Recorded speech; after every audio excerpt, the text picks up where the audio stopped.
In this video, I'm going to compare GIYU and SANEMI's major feats. If you're here, make sure you've already watched the first part of this comparison so you don't miss any context. Before we begin this comparison, there's a popular trend claiming that SANEMI is the second strongest Hashira, but let's be very clear. There is no official ranking of the Hashira. That belief is based purely on fan opinions and interpretations, not facts from the story itself. So if you're here with that mindset, I'd encourage you to set it aside.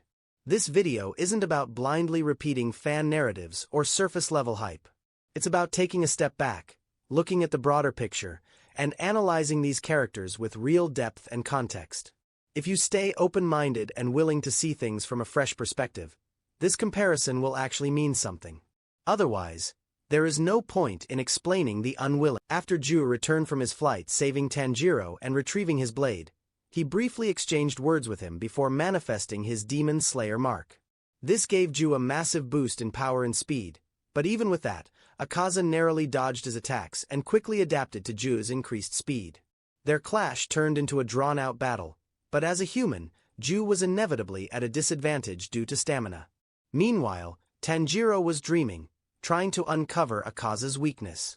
Off-screen, GIYU continued exchanging blows with Akaza until we see him use the 10th form, Constant Flux, which Akaza counters in a mutual exchange. Akaza even acknowledges that GIYU has used all his water-breathing forms. Eventually, fatigue sets in, GIYU's blade breaks, but Tanjiro, using his newly awakened selfless state and see-through world, intervenes and saves him. Enraged, Akaza unleashes his ultimate form, Chaotic Afterglow, overwhelming GIYU, who loses his mark in the process. Tanjiro then decapitates Akaza, but Akaza continues fighting headless. GIYU still manages to hold his ground briefly. What follows is Akaza's tragic backstory and his choice to end his own life, bringing their fierce battle to an emotional close. That's the full story of the intense showdown between marked GIYU and upper rank 3, Akaza. If you've been following my videos, this will sound familiar. A fight between marked SANEMI and Akaza would likely play out very similarly to GIYU's battle with him. Let's get this out of the way. SANEMI isn't blitzing Akaza. With Compass Needle, Akaza would instantly adapt to SANEMI's movements and force him into a stamina-draining fight, just like he did with GIYU. Akaza's combination of the fastest punching speed among all demons and Compass Needle gives him an unshakable defense that SANEMI has no realistic way to bypass. With GIYU, the only reason he managed to partially cut Akaza's neck was because of the unique mechanics of water breathing's 10th form, Constant Flux, a spinning technique that continuously builds momentum, amplifying attack power with every rotation. SANEMI has no form that offers this kind of limitless power scaling, meaning he can't break through Akaza's defense in the same way. Now, let's address the inevitable blade-breaking scenario. Back in Season 1, Kadaki taught that Nichiren swords are strong lengthwise but vulnerable to side force impacts. In the manga's bonus panels, it stated that Akaza mastered a technique called Bell Splitter as a human, which is designed to shatter swords. Against a stamina-drained SANEMI, this becomes a certainty. Some might point out that Kokushibo, upper rank 1, failed to break SANEMI's blade, but I'll cover that context separately in another discussion. Another key point is how SANEMI would fare against Akaza's ultimate technique, Chaotic Afterglow. This move is explicitly described as inescapable, and even Tomioka and Tanjiro, despite having the see-through world, couldn't evade it without injuries. Tomioka was forced to block with dead calm, and even Tanjiro narrowly avoided fatal blows. SANEMI has no technique comparable to dead calm's defensive utility, so he'd likely take heavier damage, potentially killing him with the fatal blow Tomioka and Tanjiro dodged. In summary, 1. SANEMI lacks a clear win condition like Tomioka. 2. Without an attack potency amplifier, SANEMI can't break Compass Needle's countersystem. 3. His blade will inevitably be destroyed once fatigue sets in, as with Tomioka. 4. He's more vulnerable to Akaza's techniques, making him both offensively and defensively disadvantaged. SANEMI could absolutely put up a fierce fight, but when you compare his toolkit to Tomioka's, his matchup against Akaza is worse in every major category. The likely outcome is the same. He loses, but with an even greater disadvantage. We see SANEMI stitching up his wounds while Hemejima engages Kokushibo in their intense duel. Once he's patched up, SANEMI manifests his Demon Slayer mark and jumps back into the fight, immediately coordinating with Hemijima in a way that catches Kokushibo off guard. Kokushibo recognizes Hemijima as the greater threat and makes his first move to break SANEMI's blade. But SANEMI reacts instantly, slamming his sword against Kokushibo's and managing to slice off a strand of his hair. Despite his serious injuries, SANEMI's speed keeps increasing, shocking Kokushibo. In the chaos, Hemijima lands a clean strike, cutting Kokushibo's ear, and SANEMI quickly follows up with wind-breathing first form, though Kokushibo evades. The battle escalates as SANEMI and Hemijima unleash their techniques simultaneously. SANEMI's seventh form alongside Hemijima's first form, and for a brief moment, they completely overwhelm Kokushibo with their perfect coordination and relentless pressure. Let's start with their coordination. Some might assume that because Hemijima and SANEMI were fighting in sync, it means they're close in power or speed, but that's not the case. Coordination in combat doesn't require equal stats. It's about timing, positioning, and anticipation. A slower fighter can still work seamlessly with a faster one because coordination relies on skill and awareness, not raw speed. In martial arts and real combat training, partners learn to read each other's movements, predict actions, and create openings. The faster fighter adjusts their timing to complement their ally, while the other positions themselves strategically to maximize effectiveness. So, Hemijima and SANEMI working together isn't proof they're equals. It's proof of their training, instincts, and ability to fight as a cohesive unit. High-level fighters don't need identical physical attributes to execute flawless teamwork. SANEMI himself mentioned that it was a good thing he and Hemijima had trained together as Hashira, which clearly helped their coordination. But this isn't something unique to them. Every Hashira regularly sparred with one another, with the exception of Shinobu, meaning coordination wouldn't be an issue for someone like Tomioka if he were in SANEMI's place. We also saw in the Musen fight that even base Abanai and marked Hemijima, despite their massive power gap, were able to coordinate effectively. On top of that, Tomioka is portrayed as one of the most adaptable fighters among the Hashira, so syncing with Hemijima would likely be even smoother for him. In short, SANEMI's ability to coordinate with Hemijima doesn't imply equality in power. It simply reflects the intense training and teamwork that all Hashira share, and Tomioka would have no problem replicating or even surpassing that level of synergy. Most people who read Demon Slayer online have seen fan translations or unofficial colored versions, which is why so many believe Kokushibo stated that Hemijima and SANEMI are the two strongest Hashira. But that's simply not true. In the official English translation, Kokushibo only says they are highly skilled among the Hashira, not the strongest, not even ranked highest. Even the raw Japanese manga makes it clear they are top-tier Hashira, not explicitly first and second place. The second statement often misinterpreted is Kokushibo saying, "Once I dispatch you two, the rest will proceed easily." Many take this as proof that Hemijima and SANEMI were individually the strongest Hashira, but that's not what the text actually implies. If we follow the context, Kokushibo made this statement after witnessing them fight together as a coordinated pair. Both modern and older English grammar support this interpretation. He's referring to them as a unit, not ranking them individually. The raw Japanese text confirms this as well. It emphasizes that Kokushibo saw them as the biggest threat together, not necessarily the two strongest fighters in order. This clears up another major misconception. Miscalculation. We saw Kokushibo fail to break SANEMI's blade. In this moment, Kokushibo isn't necessarily holding back in a way that suggests laziness or restraint, nor is he going all out. Instead, he's using what he believes is adequate strength and speed to disarm SANEMI based on his earlier assessment of SANEMI's condition, severely injured, presumably slower. Kokushibo's calculation is wrong because he underestimated SANEMI's reflexes after SANEMI manifested his mark. So, Kokushibo didn't fail because he lacked the ability to break the blade. He failed because his judgment was based on unreliable intel. He used just enough power for what he thought was a safe bet, and SANEMI's unexpected growth after manifesting mark disrupted that calculation. Imagine you're trying to jump over a pit you think is 5 feet wide. You've jumped 5 feet before easily, so you use the exact amount of power you believe is necessary. But in reality, the pit is 6 feet wide. You underestimated its size. You don't make it across not because you physically can't jump 6 feet, but because you didn't use your full power due to your incorrect judgment.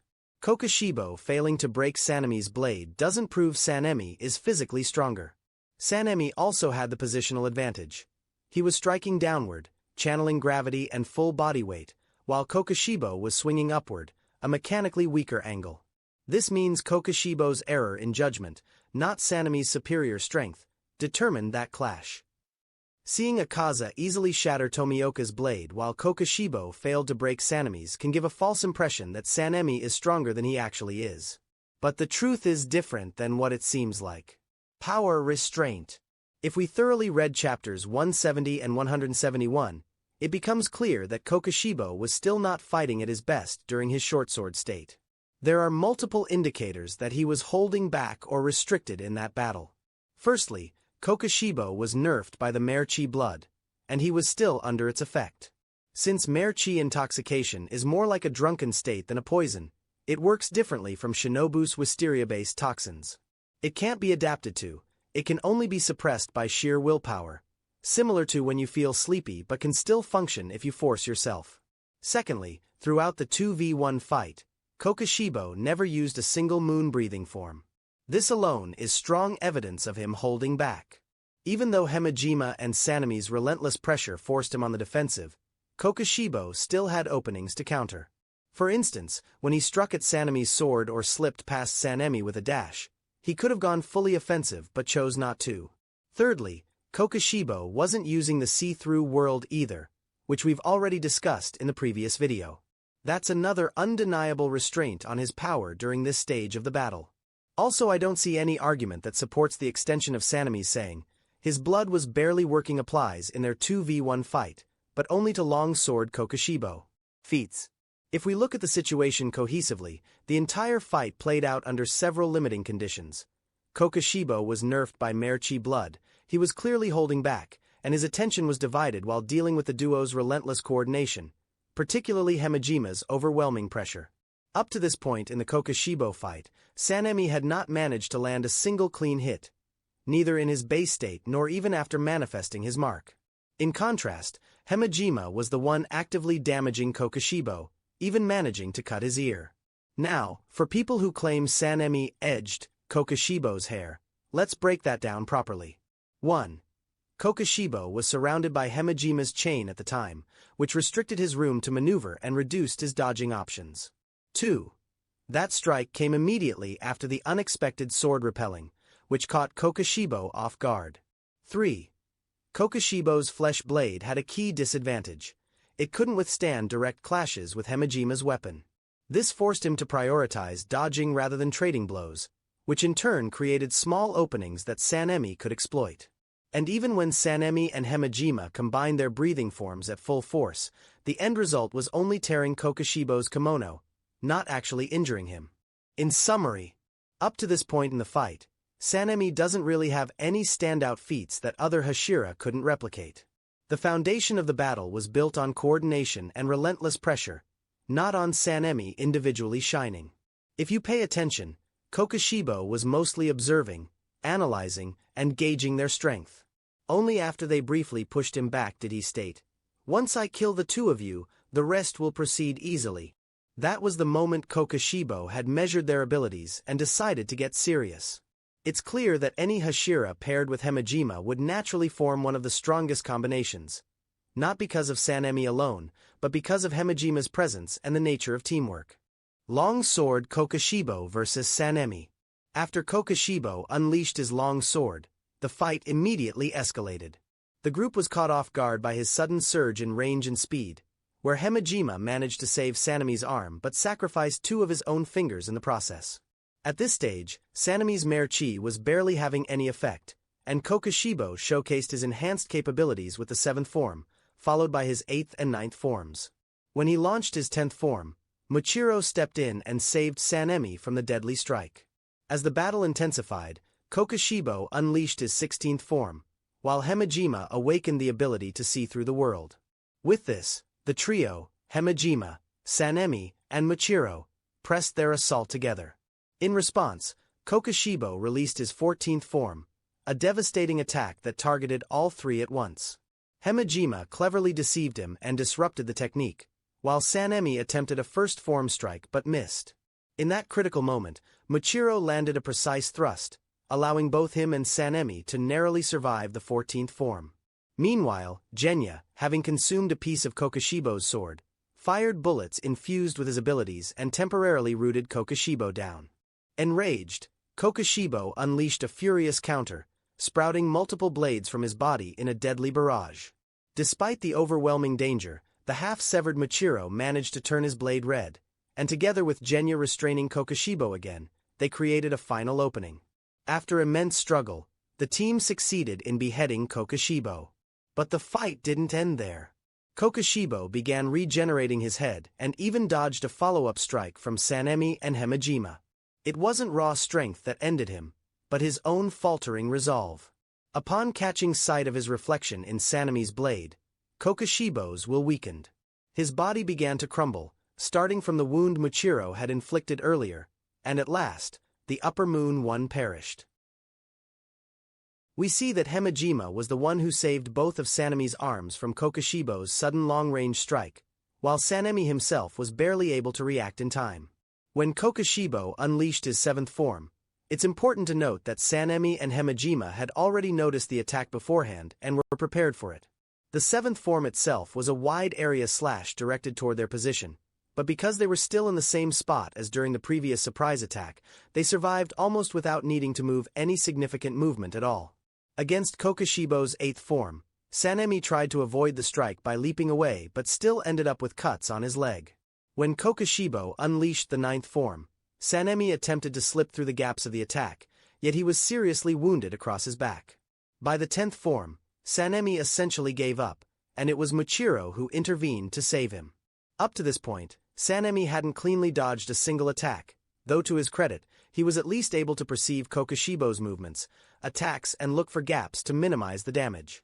Later, Kokoshibo's 16th form, a precise and calculated projectile, was something SANEMI managed to dodge outright.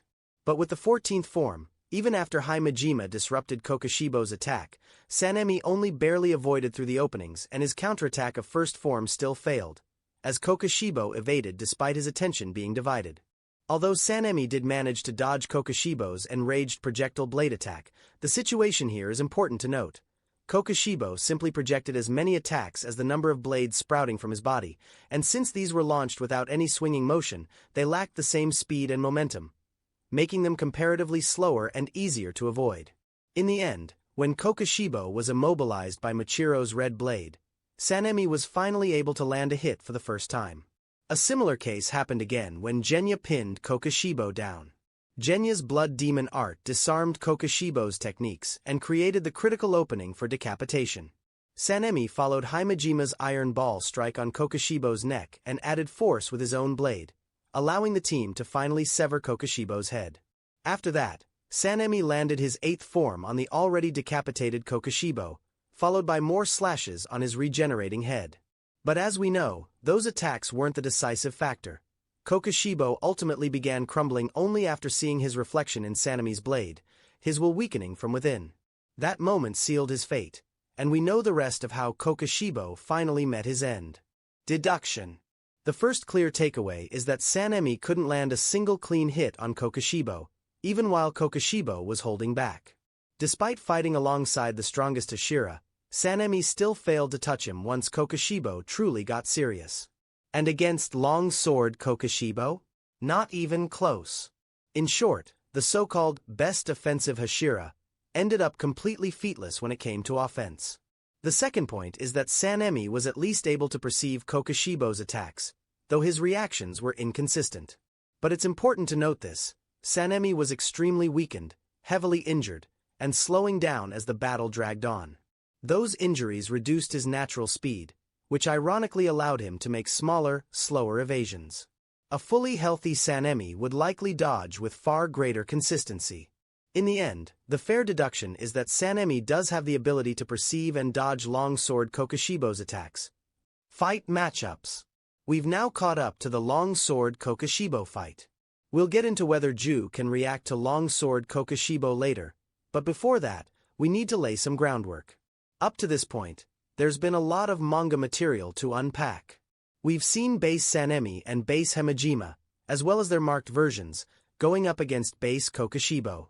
We've also seen 3 marked Hashira clash with long sword Kokushibo at range. Now here's the key question. Which Kokushibo is harder to keep up with?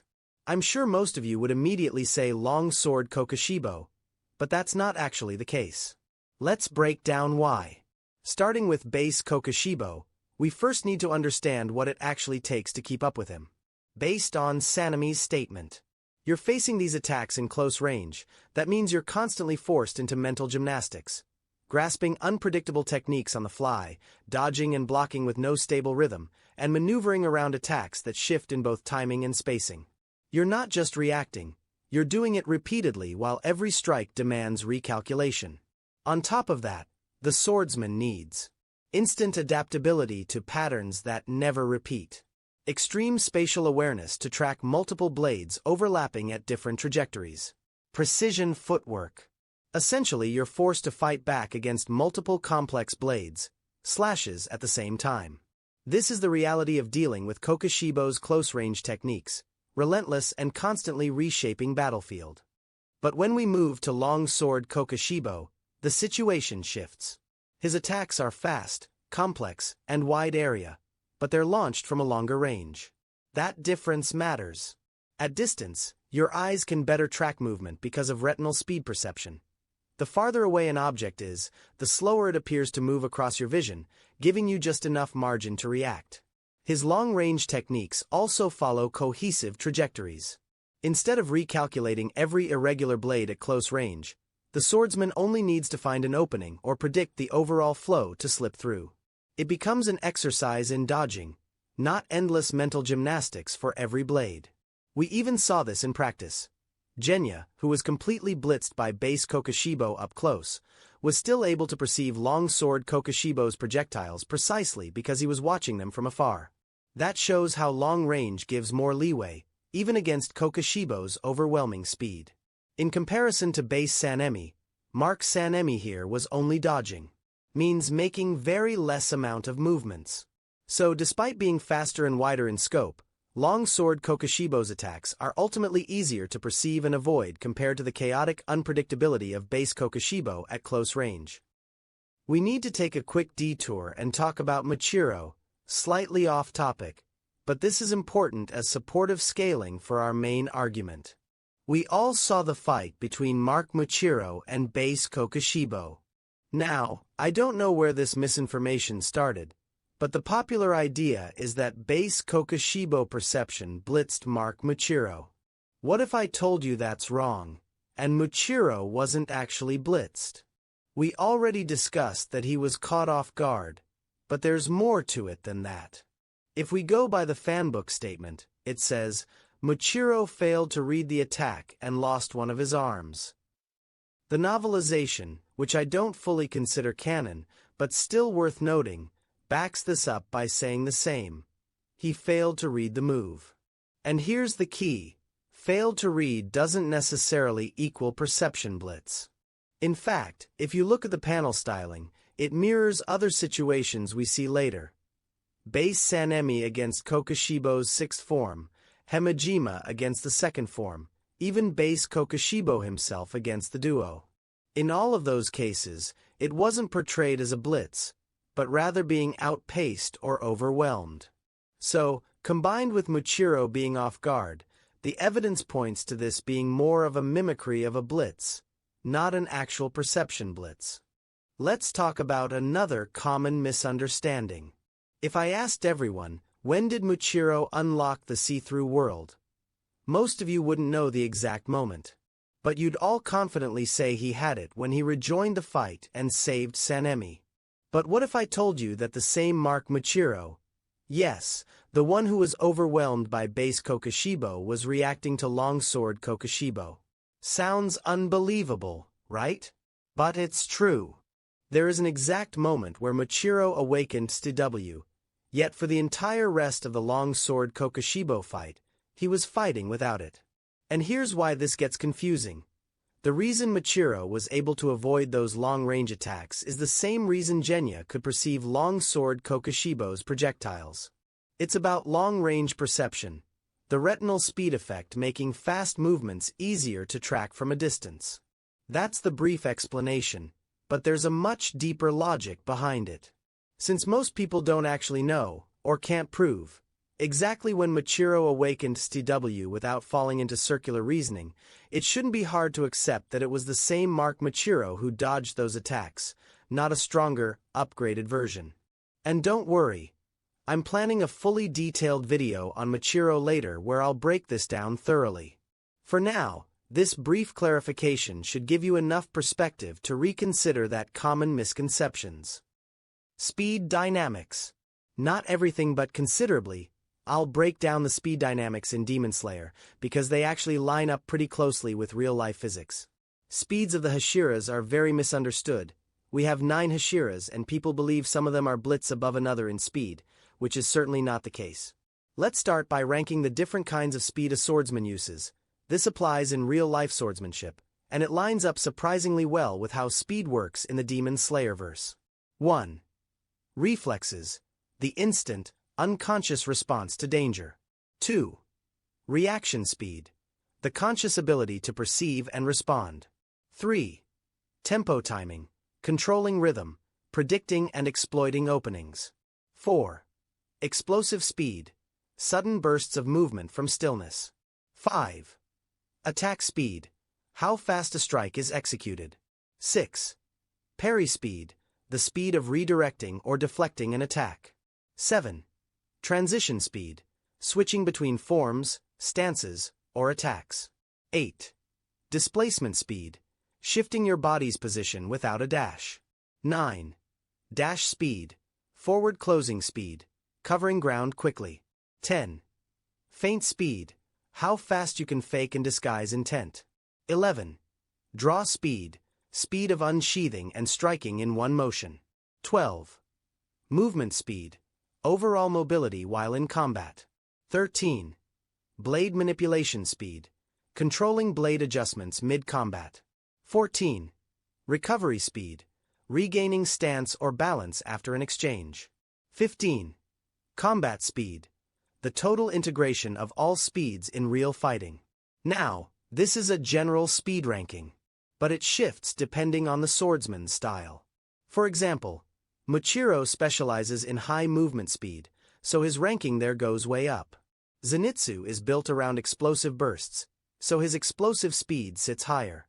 In case of combat speed, it only seems faster because the brain focuses narrowly during a fight, causing surprise when unexpected actions appear. This perceptual focus makes attacks look quicker than they are. In reality, combat speed is slower than isolated bursts of reflex or attack speed since it involves coordinating multiple actions, strategic thinking, and energy management simultaneously. But for everyone across the board, reflexes and reaction speed stay universal at the very top. 1. Reaction versus dominance. Being able to react to someone stronger, X, just means your body and senses are capable of registering and responding to their movements. But beating someone weaker, Y, requires more than just reacting. It demands initiative, control, stamina, technique, and precision. Example: you might block or dodge a strike from X, but that doesn't mean you can apply the same timing and effectiveness offensively against Y. Like we have seen, SANEMI could dodge 16th form, but that doesn't mean Sanem's techniques have equal power or speed to moon breathing. 2. Defensive versus offensive gaps. Reactions are often defensive in nature: parry, dodge, brace. Winning requires offensive pressure, forcing mistakes, landing hits, overwhelming rhythm. Just because you're sharp defensively against X doesn't mean you can force open Y's guard or dominate exchanges.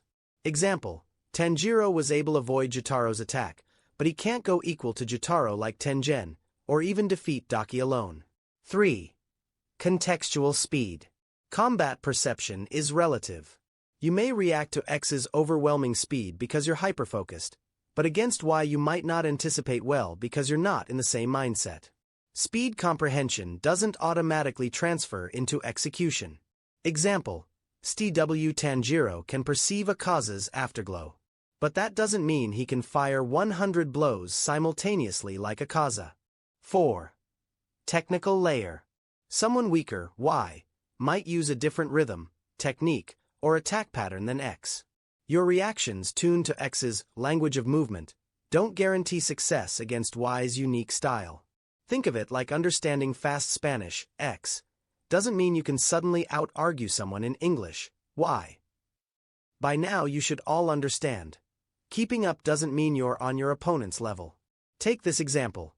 Base Tanjiro consistently reacted to SANEMI during the Hashira training arc. But does that mean Tanjiro could beat Base Michiro or Abanai, who are weaker than SANEMI?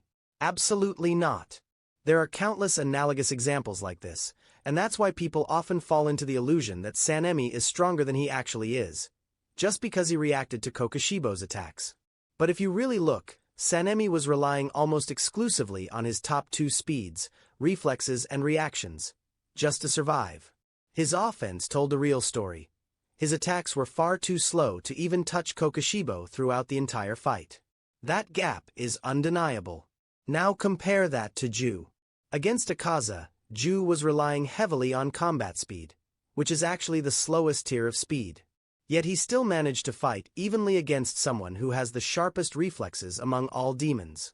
If SANEMI were to fight Akaza, it would play out in almost the same way, leaning on combat speed or attack speed just to keep up. But if GIYU switched gears and used his reflexes and reactions, then even he could react to opponents far stronger than Akaza. So canonically, when you see GIYU reacting to someone beyond Akaza's level, the surface impression may be that the opponent is holding back. But the truth is, it's simply a matter of which kind of speed is being used. There are some SANEMI fans who believe he can blitz Akaza, Doma, or even GIYU, and beat them with no difficulty. But let's be real, those are ignorant takes. Look at Mitsuri. It's stated outright that she has one of the fastest offenses among the Hashira, yet even she couldn't perception blitz Zohakiden, who's only upper rank 4. Now keep in mind, GIYU, Akaza, and Doma are all far superior in perception compared to Zohakiden. SANEMI doesn't even have the same flexibility or the whip-like weapon Mitsuri uses to maximize her speed advantage. So the idea of him blitzing anyone on that level, it's just not happening. And honestly, this video alone should be enough to convince you that GIYU, as well as a few other Hashira, can react to Longsword Kokushibo. Even a kid could follow the logic here. But if you're still not convinced, that's fine. Just wait for the next video. I guarantee you'll see the truth for yourself. If you learned something new, make sure to like the video and don't forget to drop a comment. I read all of them. Also, thanks for sticking around and watching this far. The rest of the Musen fight discussion and my final verdict will be in the next video, so stay tuned for that. And if I happen to miss any point in this breakdown, I'll update it in the description or in the comments. Alright, that's it for today. See you in the next one. Bye.